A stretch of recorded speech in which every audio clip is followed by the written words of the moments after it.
কক্সবাজারের চকরিয়ায় বাস মাইক্রোবাস মুখোমুখি সংঘর্ষে প্রাণ গেছে ৫ জনের, আহত ২ জন হাসপাতালে।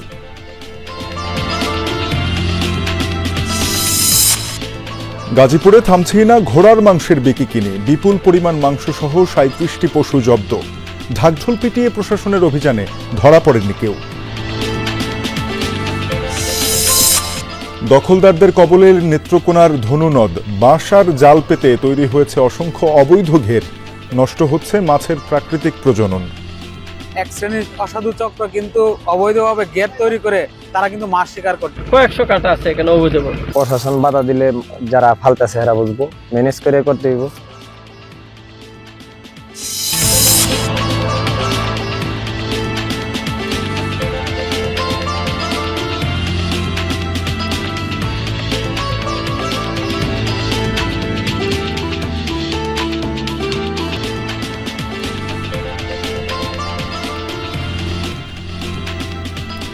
আমন্ত্রণ সংবাদ সারা দেশে, আপনাদের সঙ্গে আছে আমি তানজিম শাফিন। এতক্ষণ শিরোনাম দেখছিলেন, এবারে বিস্তারিত জানাবো। কক্সবাজারে বাস মাইক্রোবাসের মুখোমুখি সংঘর্ষে প্রাণ হারিয়েছেন ৫ জন, আহত হয়েছেন ২ জন। সকালে চকরিয়া ফাঁসিয়াখালী হাঁসের দিঘি এলাকায় এ দুর্ঘটনা হয়। স্থানীয়রা জানায়, চকরিয়া থেকে কক্সবাজারে যাচ্ছিল একটি মাইক্রোবাস। হাঁসের দিঘি পৌঁছালে বিপরীত দিক থেকে আসা মার্সা বাসের সাথে মুখোমুখি সংঘর্ষ হয়। ঘটনাস্থলেই প্রাণ হারান ১ জন, গুরুতর অবস্থায় হাসপাতালে নেওয়া হলে ৪ জনকে মৃত ঘোষণা করেন চিকিৎসক। দুর্ঘটনার পর সড়কের দুই পাশেই কিছু সময়ের জন্য বন্ধ থাকে যান চলাচল। পরে পুলিশ ও সেনাবাহিনী দুর্ঘটনা কবলিত গাড়িগুলো সরিয়ে নিলে যান চলাচল স্বাভাবিক হয়।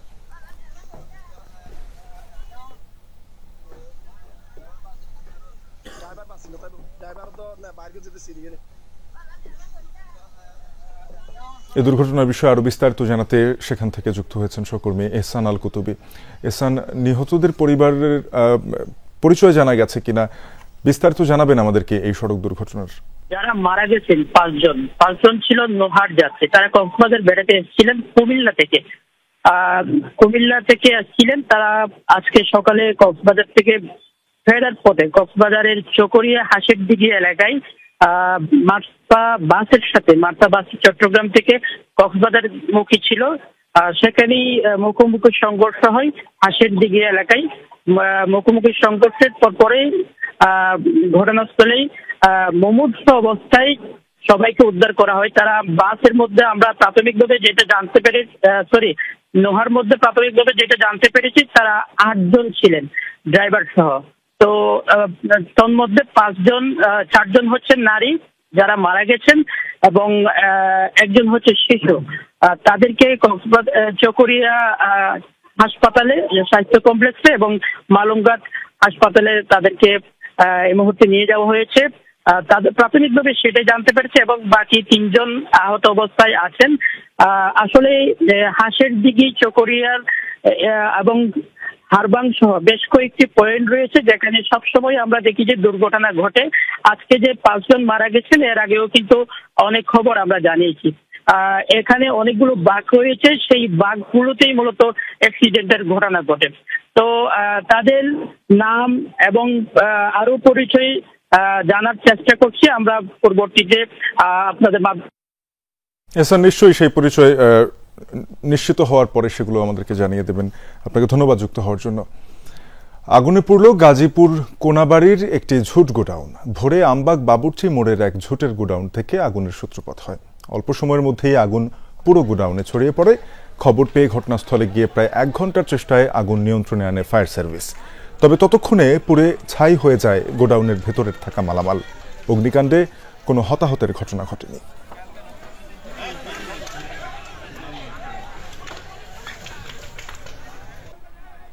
এদিকে খাগড়াছড়ির মহালছড়ি বাজারে আগুনে পুড়েছে ১৪টি ব্যবসা প্রতিষ্ঠান। মঙ্গলবার রাত 12:30টার দিকে বাজারে আগুনের সূত্রপাত হয়। স্থানীয়রা জানায়, বাজার মসজিদের সামনে একটি দোকানে আগুন লেগে তা আশপাশে ছড়িয়ে যায়।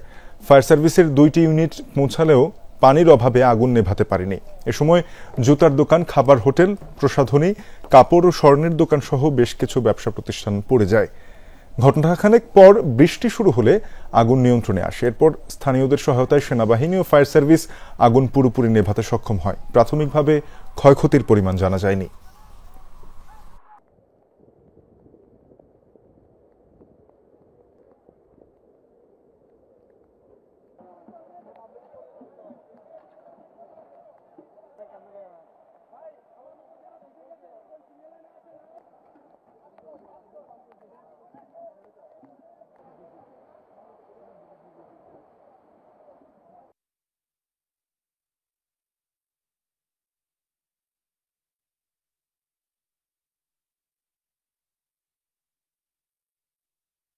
গাজীপুর সিটি কর্পোরেশনের হায়দ্রাবাদ এলাকা থেকে ঘোড়ার মাংস সহ ৩৭টি ঘোড়া জব্দ করা হয়েছে।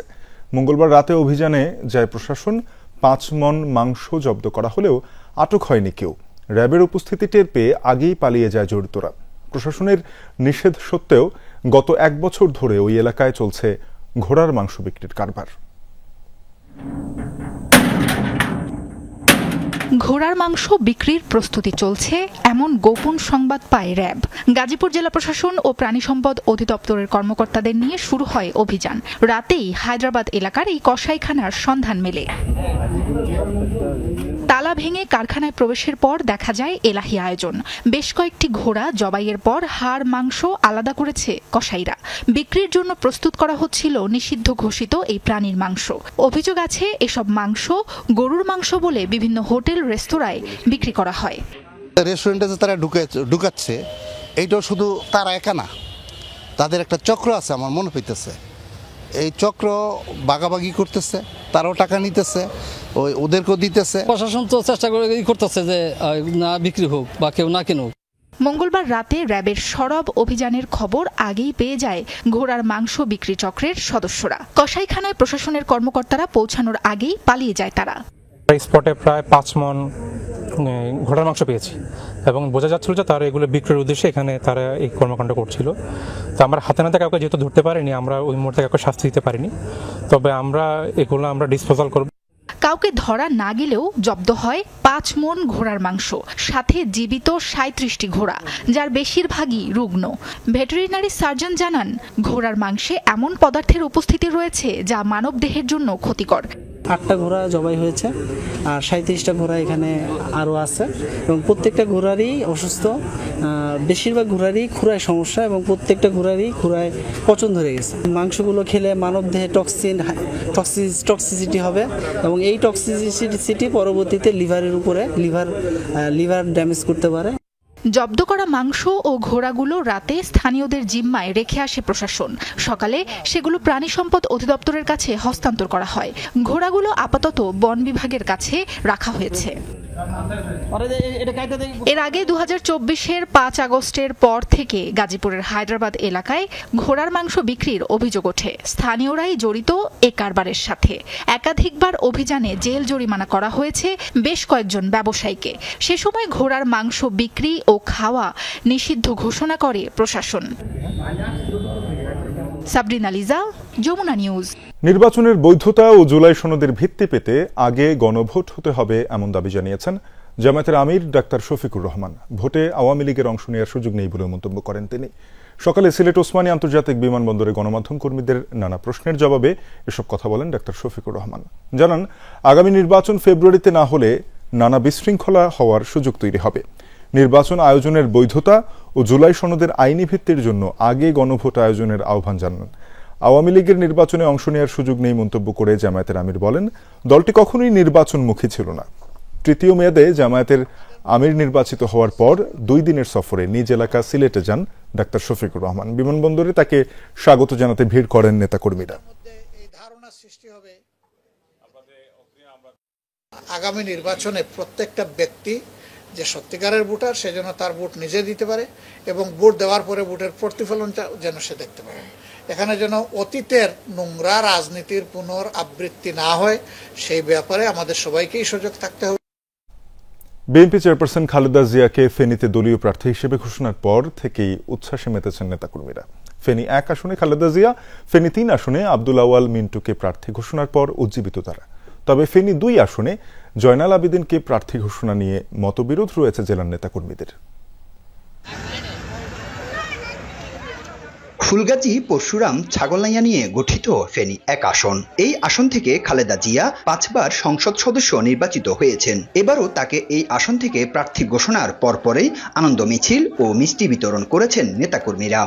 বেগম জিয়া শুধু আমাদের নেত্রী না, পুরা সারা বাংলাদেশের জাতীয় নেত্রী। সেই হিসাবে আমাদের নেত্রী অনেক কষ্ট করেছে। খালেদা জিয়ার সঙ্গে আছি, বহুত মামলা খেয়েছি, বহুত কোর্টে হাজিরা দিয়েছি, তারপর দলকে ছাড়ি নাই। আমরা খালেদা জিয়ারকে পেয়ে আমাদের ফুলগাজী জনগণ, ফুলগাজী 1 আসনের জনগণ সবাই ধন্য। ফেনী ২ আসনে প্রার্থী ঘোষণা করা হয়েছে সাবেক এমপি জয়নাল আবেদিন ভিপি জয়নালকে। ফেনী সদরের এই আসনের চিত্র ভিন্ন। ২ আসনটাতে এখন একটা শ্মশানঘাট হয়ে আছে। ফেনী ২-তে রিভিউ করাটা সবচেয়ে বেশি ভালো হবে। আর যাকে ফেনী ২-তে নমিনেশন দিয়েছে উনি এই দিবস ২৬শে মার্চ, ১৬ ডিসেম্বর এবং ২১শে ফেব্রুয়ারি ছাড়া ফেনীতে আসেন না। আমার যোগ্যতা, দীর্ঘ রাজনীতি অভিজ্ঞতা, এটা নিয়ে নমিনেশন চাওয়ার অধিকার আমার আছে। ইনশাআল্লাহ আমার দৃঢ় বিশ্বাস সেটা ফলপ্রসূ হবে। ফেনী ৩ আসনে দলের টিকিট পেয়েছেন বিএনপির vice chairman Abdul Awal Mintu. Heavyweight প্রার্থী হওয়ায় উচ্ছ্বসিত নেতাকর্মীরা। ফেনীর জনগণ এই যে দলের নমিনেশন দিয়েছে তাকে বিপুল ভোটে জয়যুক্ত করবে এই আশা ব্যক্ত রাখি। যে মনের আশা, সে মনের আশা পূর্ণ হয়েছে এবং কি আমরা সাধারণ জনগণ ধানের শীষে ভোট দিয়ে যোগ্য নেতাদেরকে নির্বাচিত করতে চাই। আরিফুর রহমান, যমুনা নিউজ, ফেনী। মুন্সিগঞ্জে এক আসনে মনোনয়ন বঞ্চিত হওয়ায় বিক্ষোভ করছেন বিএনপির মনোনয়ন প্রত্যাশী মুমিন আলী ও শরফত শপুর সমর্থকরা। সেখানে আছেন সহকর্মী আরাফাত রায়হান সাকিব, যুক্ত হব তার সাথে। সাকিব, বিক্ষোভকারীরা এখন আসলে কি বলছেন একটু বিস্তারিত জানাবেন আমাদেরকে, এবং সড়কে যাত্রীদের ভোগান্তি কতটা? আরো 1 ঘন্টা আগে শুরু হয়েছে, এরপরে কিন্তু এখনো কিন্তু চলছে এবং আমরা দেখতে পাচ্ছি মিছিল কিন্তু এবং মিছিলে কিন্তু বিএনপির নেতা কর্মীরা কিন্তু উপস্থিত রয়েছেন এবং এই মুহূর্তে আসলে 31 দফার যে রাষ্ট্র কাঠামোর 31 দফার যে আসলে এখানে যে কার্ড রয়েছে সেগুলো তারা বিতরণ করছে এবং তারা নেতাকর্মীরা ইতিমধ্যে ঢাকা মাও এক্সপ্রেস ওয়ে থেকে সরে এসেছে এবং তারা সেখানে সনবাড়ির আন্ডারপাসের নিচে অবস্থান করেছিল এবং তাদের যেটি দাবি যে ৩ নভেম্বর বিএনপি থেকে আসলে কেন্দ্রীয় বিএনপি থেকে আসলে যে মনোনয়ন ঘোষণা করা হয়েছে মুন্সিগঞ্জ ১ আসনে, সেটি আসলে খসড়া মনোনয়ন এবং এই মনোনয়নটি পর্যায়ে বিবেচনা আরো বেশি করা হবে এবং এখানে যারা আরো বেশি যোগ্য প্রার্থী রয়েছে তাদের ব্যাপারেও আসলে কেন্দ্রীয় বিএনপি দেখা যাচ্ছে বিবেচনায় নিবে, এমনটা তারা দাবি করছে এবং তারা বলছে যে মাঠ পর্যায়ে এখানে বিএনপিকে যাকে একেবারে চূড়ান্ত মনোনয়ন দেওয়া হবে তার পক্ষে তারা কাজ করবে। সেই আসলে প্রেক্ষাপটে কিন্তু আজকের এই কর্মসূচি এবং আমরা দেখতে পাচ্ছি যে এই কর্মসূচিতে কিন্তু অংশ নিয়েছে উপজেলা বিএনপির সাবেক যিনি সভাপতি মুমিন আলী সহ বিএনপির বিভিন্ন পর্যায়ের নেতা কর্মীরা এবং মিছিলটি কিন্তু এই মুহূর্তে আসলে দেখা যাচ্ছে যে উপজেলা চত্বরের অভিমুখে কিন্তু চলেছে। অর্থাৎ মনোনয়ন চূড়ান্ত করার আগে তারা চাইছেন সেটি পুনর্বিবেচনা করে মাঠ পর্যায়ের কর্মীদের যে চাওয়া সেটিকেও প্রাধান্য দেওয়া হোক। ধন্যবাদ আপনাকে সাকিব। বিএনপি চেয়ারপারসন সহ শীর্ষ পর্যায়ের কিছু আসন ছাড়া সব আসনেই প্রার্থী দেবে এনসিপি। নারায়ণগঞ্জে এমনটাই জানিয়েছেন দলের আহ্বায়ক নাহিদ ইসলাম। সকালে গোদনাইল এলাকায় প্রয়াত জুলাই যোদ্ধা গাজী সালাউদ্দিনের পরিবারের সাথে দেখা করে সমবেদনা জানান তিনি। পরে কথা বলেন সাংবাদিকদের সাথে, জানান জোটের বিষয়ে এখনো সিদ্ধান্ত হয়নি, এককভাবে নির্বাচনের প্রস্তুতি নেওয়া হচ্ছে। একটি সমঝোতা বা জোট রাজনৈতিক আদর্শিক জায়গা থেকে হতে পারে বলেও মন্তব্য করেন নাহিদ ইসলাম। তিনি আরো বলেন, রাজনীতি ও নির্বাচনে কালো টাকার মালিক, পেশি শক্তি সহ যেসব অপসংস্কৃতি রয়েছে তা চ্যালেঞ্জ করতে চায় এনসিপি।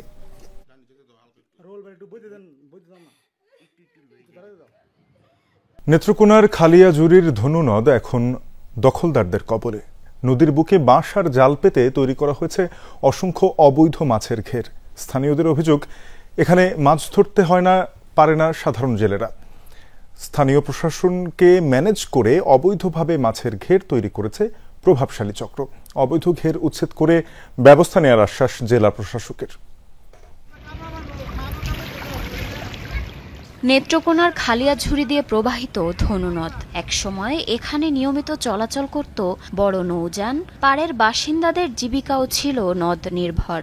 সেই ধনু নদ এখন যেন বন্দী প্রভাবশালীদের হাতে। প্রবাহমান জলাধারে বাঁশ আর জাল পেতে তৈরি করা হয়েছে অসংখ্য অবৈধ ঘের। শুধু খালিয়াঝুরি অংশেই নয়, উত্তরে সুনামগঞ্জের জামালগঞ্জ থেকে দক্ষিণে কিশোরগঞ্জের ইটনা পর্যন্ত ধনু নদে ছড়িয়ে আছে শত শত মাছের ঘের। এতে বাধাগ্রস্ত হচ্ছে নদের প্রবাহ। প্রাকৃতিক প্রজনন চক্র নষ্ট হওয়ায় হারিয়ে যাচ্ছে দেশীয় নানা প্রজাতির মাছ। স্থানীয়দের অভিযোগ, এখানে মাছ ধরতে দেয়া হয় না সাধারণ জেলেদের। স্থানীয় প্রশাসনকে ম্যানেজ করেই অবৈধভাবে মাছের ঘের তৈরি করেছে প্রভাবশালী চক্র। আমাদের এই যে খালিয়াজুরি লেপসা থেকে খালিয়াজুরি জগন্নাথপুর হয়ে ইটনা পর্যন্ত যে আছে প্রায় কয়েকশো কাটা আছে এখানে অবৈধভাবে। এক শ্রেণীর অসাধু চক্র কিন্তু অবৈধভাবে গেট তৈরি করে তারা কিন্তু মাছ শিকার করছে। এই বিষয়টি কিন্তু স্থানীয়রা আমরা বারবার প্রশাসনকে অবগত করলেও প্রশাসন কিন্তু কোনো রকম ব্যবস্থা নিচ্ছে না। ডালডোল ফালাই পরবর্তীতে 2-2.5 মাস পর ওরা মাছ মারবো আর কি। প্রশাসন বাধা দিলে যারা ফালতেছে এরা বুঝবো, ম্যানেজ করে করতে হইব। বাধা যদি আসে তাহলে তো ম্যানেজ করে করতে হইব। মাঝ নদীতে স্থায়ী ঘের বানানোয় সংকুচিত হয়ে পড়েছে নৌপথ, ব্যাহত হচ্ছে কার্গো ট্রলার সহ নৌযান চলাচল, ঘটছে দুর্ঘটনাও। জলাশয় সবসময় মুক্ত থাকার কথা, কিন্তু এখন দেখা যাচ্ছে যে এই খালিয়াজুরির সব জায়গাতেই প্রায় ঘের দেওয়া হয়েছে। এই ঘেরের কারণে আপনার নৌ চলাচল যেমন ব্যাঘাত ঘটে, এমন করে বিভিন্ন সময় দুর্ঘটনার শিকার হয় নৌযানগুলো যারা চলাচল করেন। অবৈধ ঘের উচ্ছেদ করে ব্যবস্থা নেওয়ার আশ্বাস জেলা প্রশাসকের। আমি যোগদান করার পরই অভিযান শুরু করেছি। বিভিন্ন উপজেলায় এখন দেখবেন আপনি নিষিদ্ধ জালের উপরেও অভিযান হচ্ছে এবং খালিয়াজুরির যে এই ঘেরগুলা, এগুলোর ব্যাপারে গতকালও আমি উপজেলা নির্বাহী অফিসার এবং মৎস্য অফিসারকে নির্দেশনা দিয়েছি এবং আশা করি আজকে থেকেই এই ঘেরগুলো অপসারণের কাজ শুরু হবে। শুধু আশ্বাস নয়, দ্রুত অবৈধ এসব ঘের অপসারণ করে নদের গতিপ্রবাহ স্বাভাবিক করার দাবি স্থানীয়দের। জারিন অর্নি, যমুনা নিউজ। বান্দরবানে কঠিন চিবর দান উৎসবের অংশ হিসেবে মহাপিণ্ড দান অনুষ্ঠিত হয়েছে। এর মধ্য দিয়ে শেষ হচ্ছে চিবর দান উৎসবের আনুষ্ঠানিকতা। সকালে বান্দরবানের রাজগুরু বৌদ্ধবিহারের সমবেত হন ভক্ত অনুরাগীরা। এরপর একসাথে মহাপিণ্ডচারণে বের হন তারা। বৌদ্ধ ভিক্ষুরা পুরো শহর প্রদক্ষিণ করেন। মারমা, বড়ুয়া, চাকমা, বাঙালি সহ সকল সম্প্রদায়ের ভক্ত ও দায়ক দায়িকারা এতে অংশ নেন। পুণ্য লাভের আশায় শুকনো দান সামগ্রী উৎসর্গ করেন তারা। বিকেলে বৌদ্ধ ধর্মাবলম্বীরা, দায়ক দায়িকারা, ভক্তরা সহ 3 পার্বত্য জেলার অসংখ্য বৌদ্ধ ভিক্ষুদের সমন্বয়ে শিল গ্রহণ, ধর্মদেশনা ও হাজার প্রদীপ প্রজ্বলন অনুষ্ঠান আয়োজন হবে। এ ছিল সংবাদ সারা দেশে এখনকার আয়োজনে। এতক্ষণ সাথে থাকার জন্য সবাইকে ধন্যবাদ।